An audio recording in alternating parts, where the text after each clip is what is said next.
Podman and Docker both are the popular container management tools. But which one is best for you and which one is best for your project?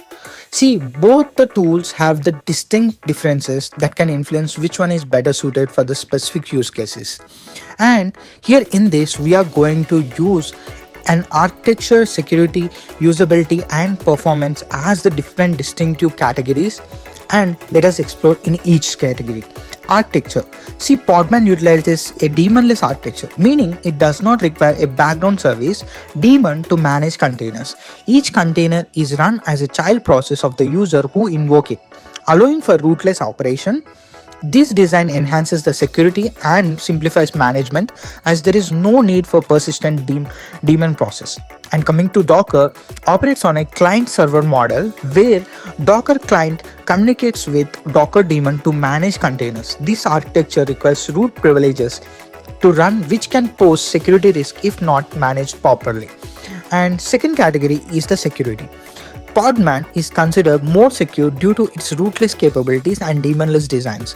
Users can run containers without needing root access, which minimizes the risk of privilege escalation and limits the potential damage from the compromised containers.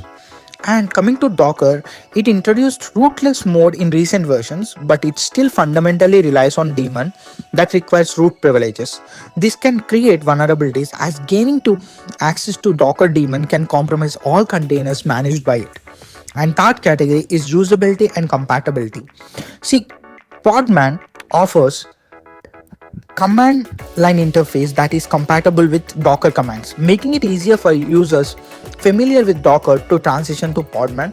It allows for the creation of pods, group of containers similar to Kubernetes, which can be beneficial for developers working with the container orchestration, but it's not still fully fledged. That means you can use most of the Docker commands, but not all of them, as you know.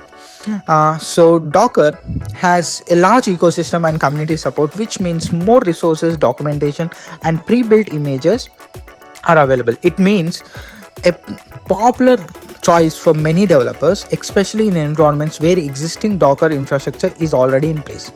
So, performance. Coming to performance, Podman generally exhibits faster container startup times due to its architecture, as it does not have overhead of daemon. This can lead to quicker deployments in certain scenarios. Coming to Docker, while it is also efficient, the presence of daemon can introduce some latency in operations compared to Podman. However, Docker has an extensive tooling and ecosystems can sometimes offset these performance differences in practical applications.